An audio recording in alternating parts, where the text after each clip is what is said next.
Okay, this is the story of the worst cycling shoe I ever had. What's up guys, my name is Charles and welcome back to my cycling YouTube channel. If you're new here, don't forget to hit the subscribe button for more cycling content. So cycling shoes, they are expensive, but they are so useful. They get you on the bike, they get you faster. You can output more power using good cycling shoes. But good cycling shoes are expensive, and when something is expensive, we expect them to last a long time. Well, I have a pretty bad story here that I want to share with you guys, and it's about my Giro shoes. Yes, I have now a partnership with BONT. They are a competitor, but something really sad just happened recently where I sold my last pair of shoes to a junior and he got back to me with the same issue that I had with my other pairs. The sole just snapped. Basically the sole, the carbon sole, the AC90 just snapped. Here's a story behind my experience with the Giro cycling shoes. So I got my first pair in 2018, late 2018. They were my first real cycling shoes. That shoe was good, comfortable. It made me progress a lot. Fast forward 6 months later, and I was on a tandem ride with a buddy of mine, and out of nowhere, put the feet on the ground, the sole just snapped. And I did not realize it at first. I kept riding that shoe for maybe a week. And I was like, man, something is wrong with my pedaling strokes. I feel like it's weak. And I didn't know what it was. So I analyzed the shoe and I realized that on the left shoe, it was just snapped. But that's normal. It's like, it's no big deal that, like, it can happen. It was the first time. So I got back to the bike shop, to iBike, and I asked for a replacement. And the guys were fine. They contacted the distributors. And within a week, they got me a fresh pair. Again, same yellow, bright orange, green. That was not a good idea. I kind of regret it again for a second time. They didn't ask any questions and I got the shoes. Running time for my first race in the United States. So we were flying to the Gateway Cup in the States and I have fresh shoes, so that was great.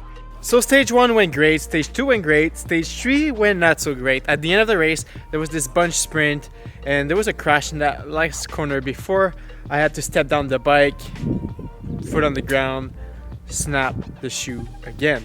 But this time, I was in the United States. I was racing out. I could not get a replacement in time, so we had to find a shoe for the last stage of the race. So we went on Marketplace, and I found a guy who sold those Northwave shoes for like 40 bucks or 60 bucks, something like that.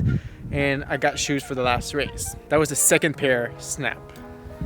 On the start line of the fourth race, there was this guy sponsored by Team Cliff Bar, and they were sponsored by Giro. And I asked him, did you guys have any issues with that sole snapping? And he told me, yeah, there's a few guys on our team that snapped the shoe. That was great to hear that I was not alone. It was a known problem for that specific shoe or that AC90 sole. So got back home, got back to my shop, and asked for another replacement. So within a week, they sent in a new pair of shoes. This time I got them in white, and that was a good choice. And I got the shoe for about 6 months, and I still really love the shoe. The feeling was great. It was really tight. It was comfortable. So I had the Giro for a while. That's until I started my relationship with BONT. And since then, I did not use the Giro. They stayed in my closet, and because I was on the BONT, pretty much I like the BONT a lot more. They offer a lot more support. They're just a better shoe. Damn, I wanted to go sit there, but I can't. So I decided to sell the shoe to a junior, and someone came to get him for, I sold it for about 120 bucks. And within 3 weeks, he sent me this picture of his shoes snapped. And I was like, man, that's a bummer. That's not your fault. It happened to me twice. So I bought the shoes again from him. And he was so stoked. Juniors, I think the guy was 18 years old. But now I'm putting Giro on the spot. Is it normal that I witness 3 times the sole snap? It's not. It's definitely not. There's certainly a problem with their production. I don't think it's our fault. I don't think it's the cleats' fault. The cleats were installed properly with the right tension. There was no over tightening of the screw. By the way, guys, that's my commuter beater. It's my Garno with a crack frame. I got the Empire Sensei group set. So at this point, should I try to get a new pair of shoes or try to get them replaced? Well, it's the 3rd time. I think like the distributor did their job, and I don't think it's worth it for me to bring them back to the shop. I definitely do not recommend Giro shoes to anyone, despite the fact that they are a team sponsor. So Josh, I'm sorry, but I'm never gonna ride Giro shoes again. But you saw my helmet. I really love the Vanquish. It's a good one. It's super fast, it's stable, it's comfortable, and it's safe. The gyro, you guys should keep to doing helmets. Shoes, I'm not too sure. So that's a shame because the shoes are still in really good condition. I mean, this shoe would have been good for another 10,000 kilometers. Actually, this one only did maybe 4,000 kilometers. Alright, so let's see the damage on the shoe. So you can barely see it, but right here, yeah, the crack is always done exactly under the cleat. So let's see, the cleats was here, the cleats was heading here, and there's, you see the crack.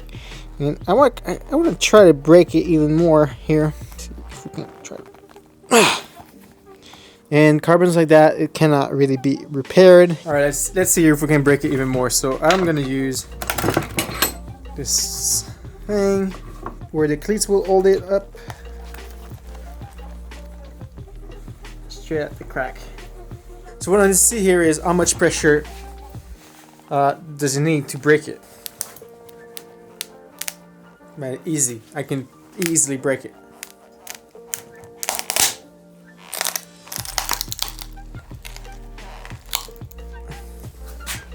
What's really interesting is how tiny that carbon layer is. Actually, when you look at the side, you feel like this is gonna be this thick of carbon, maybe like a centimeter thick of carbon right there. But once you open it up and you look, it's millimeters. That's why it's snapping. It's just there's no carbon at all. Alright guys, here's a closer look. I'm gonna open it up. Look how tiny that carbon layer is. Yeah, no wonder it breaks over there. Damn it. So that is a big shame for gyro, because I love those shoes. They were comfortable, they were fast, they were stiff, and the BOA system was great. And did not quite like that strap. I would have preferred a double BOA over there, but they look good, they felt good. Pricing was okay. I think it was around $400 Canadian for that shoe. When you pay $400, you don't want this happening. You definitely do not want this to be happening on your $400 shoes.